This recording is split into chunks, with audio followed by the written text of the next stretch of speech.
The phrase "the American dream" was coined in that period in 1931. And it was not coined to mean 2 cars and a house and a huge income and a roaring stock market. It was coined to describe a sort of American spirit, which included community and was supposed to lift all of us. And it has been warped, like many of these terms, including things like pull yourself up by your bootstraps, self-made man. They started out meaning one thing, and then they wound up meaning something that was always in line with this rampant, individualistic, cash-obsessed America. From LinkedIn News, I'm Jessi Hempel, and this is Hello Monday. Now, if you've ever taken a journalism class, you probably remember reading a book called Nickel and Dimed. It was written by the investigative journalist Barbara Ehrenreich. She went undercover, and she worked in hotels and restaurants. She cleaned people's apartments, all to show just how impossible it was to get by on a minimum wage in America. It was published in 2001, and it shaped a generation of journalists, including me. Barbara went on to build a nonprofit called the Economic Hardship Reporting Project.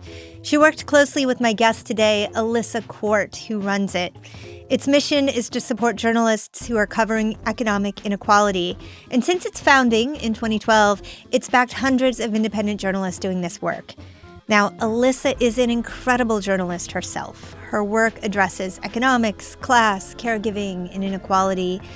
She's the author of 7 books, including Squeezed, Why Our Families Can't Afford America, and her most recent, Bootstrapped, Liberating Ourselves from the American Dream. I've known Alyssa for a very long time, and I invited her into the studio because there's this conversation I have been wanting to have with you all about the insecurity that feels so present in our culture and economy. Here's Alissa Quart. Doing this work for, now, 13 years, doing it with Barbara so closely for many of them, and working with people who themselves are economically struggling, which is the term I'll use, and I'll explain why.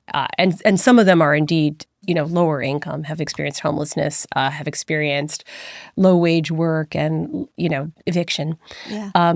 Really changed how I see the stories that I'm telling. I feel like I can't tell them without having an image of a person. I no longer believe in unskilled labor because I know that in order to make a pizza or figure out where to hang bras in a lingerie department, right, you have to have skills. And that's my own first-person understanding from working with people who are telling stories in first person. Right now in 2026, everybody and their sister has something to say about the future of work. And most people are not operating on a massive history and a deep understanding of what work actually is for, and what it's becoming. Which makes having you in the studio particularly special because I consider you, Alyssa, deeply an expert. Oh, thank you. And that's a starting place for my desire to talk about the piece I read recently in Mother Jones, where you pushed my thinking on what I have thought of as like an affordability issue, like nothing is affordable. I think the way that I understand it is you said, well, yes, and that's not exactly the problem. You're missing the bigger problem. Yeah, so affordability is the phrase that everybody's been using. Thank you, Zoran. Thank you, the new mayor of Seattle. It's been a reframe, which is also a reframe, by the way, EHRP and our contributors have been pushing for years. And what that basically means is like the rent is too high. Everything is just out of reach. Absolutely. So that's what that means. And I could talk about a little bit why I think that has hit much more successfully than inequality. There's reasons why I think that has moved voters in a different way. I think it puts the shame and guilt and burden and the sense of being less than, it takes that off people. Yeah. It's like it's their fault for having high rents. It's their fault for selling expensive products to us and manipulating costs around eggs, our college costs for our kids, Yeah. And it's not our fault. We're not less than. And I think that was kind of a brilliant stroke. But I think the main issue is insecurity because I see an uncertainty. I see the problem being across social classes. So it's not just the people who are having trouble affording their rent. It's also the people who are having trouble keeping their jobs, which probably include a lot of your listeners. It's people who define themselves as upper middle class, who can't take holidays, who can't participate in what we'd like to think of as upper middle class life. And so I think a term like insecurity builds solidarity between people like you and I and people who can't pay their rent. Well, insecurity is a much more insidious problem. Affordability is a defined measure. If things are becoming increasingly more affordable, well, I can plan for a future that looks like that. As soon as I hit upon the word insecurity in your text, I had this emotional, visceral reaction to it. Like, whoa, that's describing me. Because I can't plan for that world. I never know what is going to stick, what is going to change. And there are a lot of pieces that go into that framework of insecurity that you describe, from the way that our media works, to the messages that we're fed, to the fact that our price of milk at the supermarket has become a little bit of a prediction indicator. It's changing all of the time. I wonder if you might go through some of those aspects of insecurity with us. Yeah. So one thing is the Urban Institute's true cost of economic security metric, and that factors in health insurance, childcare, retirement. It defines 52% of U.S. families as financially insecure. And that is, considerably higher than people we would call downright poor. Another measure is how many people can pay their bills in the time of emergency. And it's something like 47% of people can't for 3 months. It's things like gig work and volatile income. So that touches a lot of us. It touches people, adjunct professors, accountants, sort of middle-class seasonal workers, and not just people coming into department stores, let's say, for the Christmas season, or Uber drivers. It's a kind of the gigification of middle-class work. So volatile income is another consideration in that insecurity. And then there's broader things about whether people are going to get hired. So that's like, I'm thinking about this recent poll where 47% of American adults are not very or not at all confident they would find a job they would want. And that was up from 37% in late 2023. The terra infirma, which is the phrase I use, the broken ground of what it means to be a citizen right now in America, is coming from all these different quarters. And some of it is coming from AI. Some of it's coming from distorted information that is distorted by AI or distorted by people who are creating misinformation. Some of it's coming from our insecurity about our citizenship. Like, what does it mean to be American? When you have ICE raids, what does it mean to be American? So many people now want to go back to Finland or Poland or places that their families left a long time ago. I feel like I want to figure out how to describe something that I've noticed in my own community in the last year, which is this ambient anxiety that has risen up and just sort of enveloped everybody, such that I'll give you a really specific example. The other day I was at preschool drop-off, and we drop our, 4 or 5-year-olds off, and I'm walking away with a mom I just love a lot. She's a high school teacher, and we're talking about what we're going to do next year. Her kid's gotten into a school that's kind of far away. You'd have to get on a train for 20 minutes. Is she going to stay? Is she going to go? And she just drops casually, oh, well, my husband thinks we should really sell the house because the entire economy is about to implode. And then just goes on with the day. And I feel like those kinds of comments dropped casually into social conversations have come to define my experience of what it is to be human in 2026. It doesn't feel good. No, it really doesn't. And so I feel like the insecurity is the old-fashioned kind, I remember high school, he's so insecure. That kind of insecurity, the emotional, neurotic self-doubt, now is part of this broader thing, I think, where we're feeling insecure as workers and citizens and insecure about the information that we read and whether we're going to have the right to vote and the right to have control over our bodies as women. And all these things are constantly pressing in on us. And people are saying these nihilistic things on the regular. I was listening to Ezra Klein sometime within the last month, and he said something that I've actually heard recently, which is well, maybe AI isn't going to take all the jobs. Maybe it's just going to take a sector of the jobs. Even if AI takes 8 million jobs, that is still enough to throw, especially the communities of knowledge workers that a lot of our listeners are part of, into complete disarray. Yeah, absolutely. And I think that sort of casualness about it is a bit of a problem, too, because you have to recognize that if you're going to have a whole bunch of workers destabilized even if they do keep their jobs, that too is going to have a problem. And that was, I just worked on a piece with Lynn Paramore, who's a wonderful thinker who works at INET, which is a kind of alternative economic think tank. And we came up with this framework, Apocalyptic Insecurity, to describe the real AI, in which a lot of workers are being asked to perform liking AI, finding it effective by their employers. Mm-hmm. They're being asked to use it even when it's not helpful, and they're being encouraged to feel dread when they don't actually sometimes need to feel it about being replaced. So I think there is also kind of inflation around both the value of it and the danger of it in a strategic way, where employers then can threaten and manipulate people. And we compared this to Frederick Taylor, who in the 19th century exploited systems on the factory floor to get the most out of workers, and sort of saw workers as an extension of the weaving machines and automation.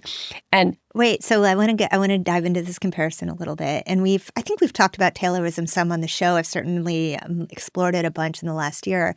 That was really the beginning of industrialization and part of the whole emergence of management consultants looking at workers not as humans, but actually as cogs in a machine that we could begin to routinize, to mechanize. And that led to a lot of the breakthroughs of industrialization. But we've kind of hit a wall with that approach to work. Yeah. So like in the late 19th century, Frederick Taylor came up with what he considered a scientific management theory, where skilled machine workers were extensions of the assembly line, and the thinking belonged to the boss. The worker was there to obey. And we were thinking when we were writing our piece for the New Republic that this is kind of happening now when we're being asked to train AI and be its co-pilot. And so here we are once again extending the tool to sort of efface the human. Exactly. Rather than considering the relationship between the human and the tool. Exactly. So it's instead of enabling the worker, it's effacing the worker. So that idea of apocalyptic insecurity, that feels familiar to me and something that I perceive in some of the people around me. Not so long ago, a colleague, we're going to call that colleague Tom so that I don't actually name check said colleague. And Tom was looking at a document recently and said, I'm sorry, I forgot whether I was doing that piece of AI review with my Tom hat. The implication being like, Tom does not like AI and does not use it in his personal life. Or with my day job hat. Day job Tom is all over AI, loves it, is experimenting with it all the time. And the current work environment is asking us to sort of bifurcate our identities. There's how we really feel about it. And then there's what we're going to tell our employees that we think about it, which is that it's A-okay and awesome, and we are the first to figure it out. What's that doing to us? Yeah, I think it's kind of schizoid. And I also think it's creating something that they're calling AI brain fry, where people are sort of over tasks from this split. You know, when you are constantly working with your robot brethren and you feel like the robot gaze is staring at you and assessing your work, or you're kind of fronting to your bosses, oh, this is, I didn't have to re-edit that 10 times. No, the system that you invested in is perfectly great. So it's created a new kind of exhaustion and dread, some of which is psychological. It's not just that this isn't fully working. It's that people are tired, you know? Yeah. And here I think it's useful to remember, like often when we're talking about this, we're talking about this in terms of individuals. But really part of the problem here is that we are not acknowledging the fact that these are systems issues and that we all may feel like we're treading water, but we are not individually responsible for stopping the tread. In fact, we probably can't stop it on our own, right? Absolutely. I mean, for my book Squeezed, I had the catchphrase, I guess, it's not your fault. Yeah. And people really like that, and I think it was a feeling. It was a term I came up with in that book, The Middle Precariat, the precarious middle class. Yeah, and these were a lot of my friends. These were people who had been graphic artists and now were baristas, or were on Medicaid and adjuncting. Like working around the clock and in that kind of the pockets of knowledge work.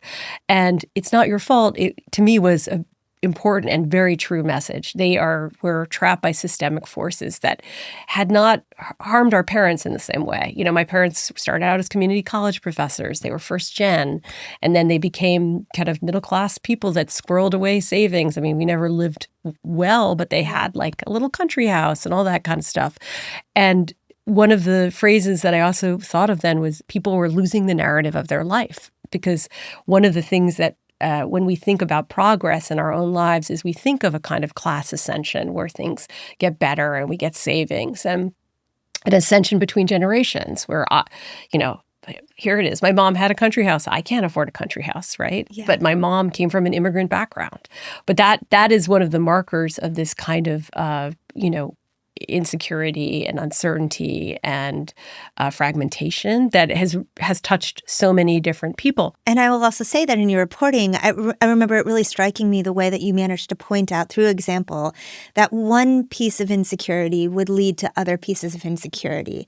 And so you're writing about a 50-year-old woman who had lost her job in the government.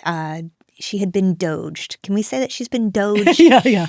And here was a year, maybe longer later, and she was calling out the fact that like she would like to be healthier, but she can't afford the kind of healthcare she would like, which leads to a different kind of setback. She can't afford the kind of food that she would like, which actually leads her to be less healthy, in which she needs more healthcare. And so in the same way that people a generation before us perhaps experienced the layers adding on top of each other to the point where minimal resources began to accrue and provide maximum benefit. We're living the other version of that story, right? Those maximum benefits are being delayered. We're losing them piece by piece. And so we're going backward.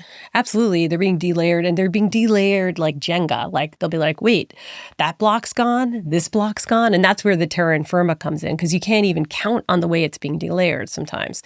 Like you're talking about Tara Fannin, who had been a government contractor, GovCon, which is a cool term I didn't know before. And because she lost her gig, she then was in this position where she was, unable to go to the gym and lost community. But one of the things, if we're going to go back to some positive things that you can do, it was a great case. I didn't even get to it in the piece, but she was now part of this community in her neighborhood of people who had been strangers, and they're all women, and they get together and they have like crafts parties and dinners where they're cooking, and they're like a whole range of people. And she said she would not have done this if she hadn't needed it. And those are the kinds of things when we're going forward that we can reach for. I mean, there's more serious policy things as well, but that kind of community sharing, that kind of mutual aid is one thing that I've seen over the last 8 years of really help people in their insecurity. The movement toward mutual aid is beautiful. And in fact, it's necessary because as the systems break down around us, we're going to have to need each other more in different ways and in ways that we've kind of become uncomfortable needing each other over time, right? Before we move to like where we as individuals can have agency, and I think we really can, I do want to know what ideas you have for how policy might be helpful and at what level. It feels to me like federal policy is for the most part out of reach for the foreseeable future. But, in our cities and in our states, what would you love to see happen? Oh gosh, there's so much. I mean, one of the things, there's micro and macro with that as well. Right. Things like participatory budgeting, which I think Mamdani in New York City has gone real in on it, which is individuals voting on how a certain amount of funds are going to be spent per year and, collaborating on that. And so that would lead to sort of projects that might help people in their ordinary lives. Things like human-centered AI and human-only internet. And that's an interesting thing. That's a new movement where there are kind of sites and platforms that select only work that has not been kind of bot-made, but had a human hand at some point. And things that are it's kind of like the new anti-corporate movement. The human-only internet. I love that idea. It feels very romantic to me. So does it. Me too. I'm trying to think like, where do we draw the line? Yeah. Because I think how much AI I've used in evolving my work over the last couple of years. I'm like, well, where do I even draw the line when I look at my own work that I think I have created? Where can I strip the computer out of that? I don't know, but I mean, maybe that's like pornography. I know it when I see it. Yeah. I'm not sure that's true though, you know? What do you think about like replacing the income that people are losing potentially due to automation? Yeah. So one of the things is the AI Dividend, and I've actually reached out to those people. I want to write about them. If you're listening, so they're piloted by the Non-AI Commons Project and What We Will, that is proposes to compensate 50 workers who have lost paid jobs or opportunities due to AI to the tune of $1,000 a month with no strings attached. And I do think this program has started already.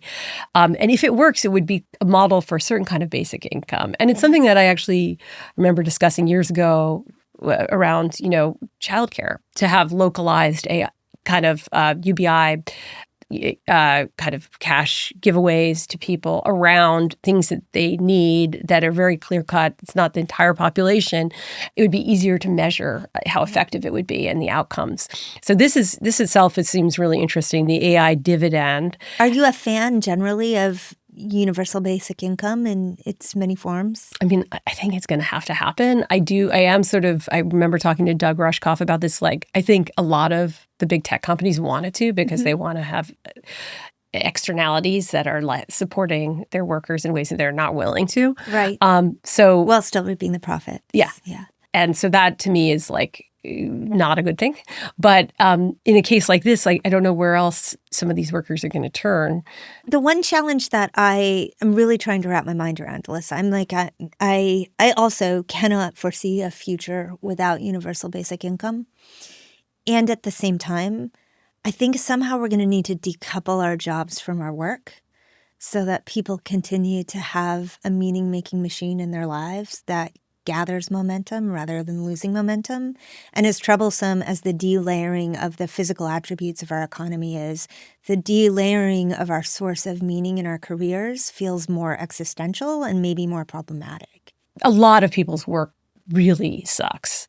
So I don't know how much meaning everybody's getting from this, But I also think,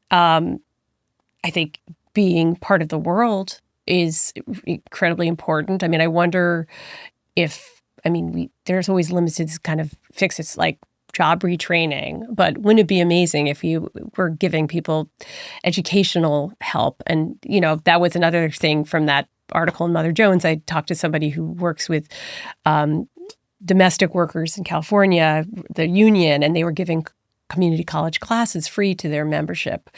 And so that's something when potentially you could give like adult education as part of like a kind of UBI package. So that would be part of a job in a sense.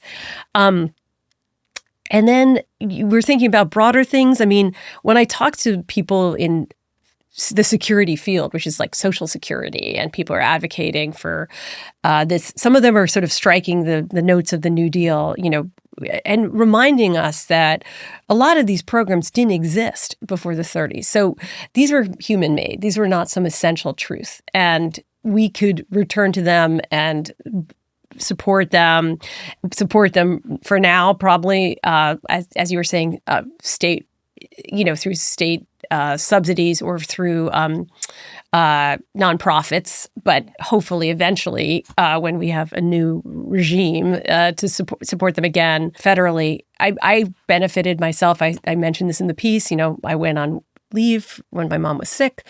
I had another family member who was ill. And so I've needed those programs, Yeah. Yeah. It does feel like we're ripe for a new deal. Yeah, exactly. A new deal. And, to go back to policies that have that grandeur of the spirit and, that might help us literally, but also maybe existentially, as you're saying. Like a grandeur of the spirit, but also a collective commitment to what it means to be a society rather than a deep focus on rugged individualism. I mean, not that individualism hasn't always been key to what it is to be an American, but there was something that came out of the New Deal that was about everybody lifting. And that's not language that we use today, I think. And I think it's important to remember also that the phrase the American dream was coined in that period in 1931. And it was not coined to mean 2 cars and a house and, a huge income and, a roaring stock market. It was coined to describe sort of a spirit of an American spirit, which included community and was supposed to lift all of us. And it has been warped, like many of these terms, over the including self-made man. I write about this in my last book, Bootstrapped, including things like pull yourself up by your bootstraps. They started out meaning one thing, and then they wound up meaning something that was always in line with this kind of, rampant, individualistic, cash-obsessed America. So here we are in this moment of just great ambient uncertainty. Where it's easy to just look up and feel very concerned for the future, to just want to hold everything tight. And I know you have a daughter who is angling toward adulthood in not that long. To leave us on a hopeful note, if you have one, what agency does she find in the future, and where do you try to guide her? Well, for one thing, it's sort of naming the insecurity, naming the terror infirma.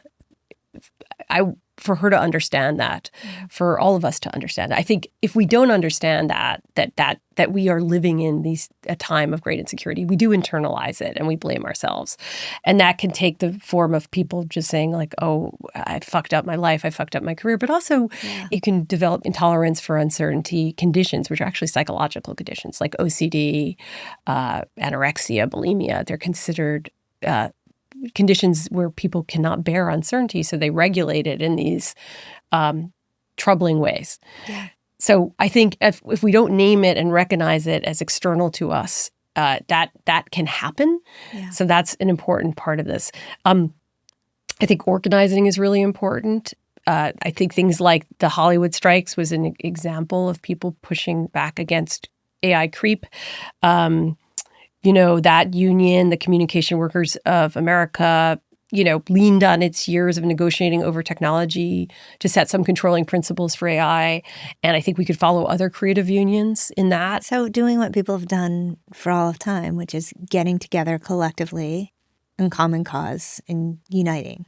Exactly. And whether that's like a big labor union or whether that is the woman who was doged and found comfort in her group of women that she stitched together herself. They're both going to be important strategies for the future. That was Alissa Quart, Executive Director of the Economic Hardship Reporting Project and an acclaimed journalist. I'm Jessi Hempel, and this is Hello Monday. Thank you so much for joining us. I'll be right back here in the studio next week. Hello Monday is a production of LinkedIn News. The show is produced by Ava Ahmedbegi and Rachel Karp. Sound design and engineering by Asaf Gedron. Our theme music was composed just for us by the mysterious Breakmaster Cylinder. Michaela Greer is a friend of the show forever, as is Victoria Taylor. Kyle Ranson-Walsh is editor-at-large of editorial graphics. Dave Pond is head of production and creative operations. Courtney Coop is head of original programming. Dan Roth is the editor-in-chief of LinkedIn. I'm Jessi Hempel. This is Hello Monday. See you next week.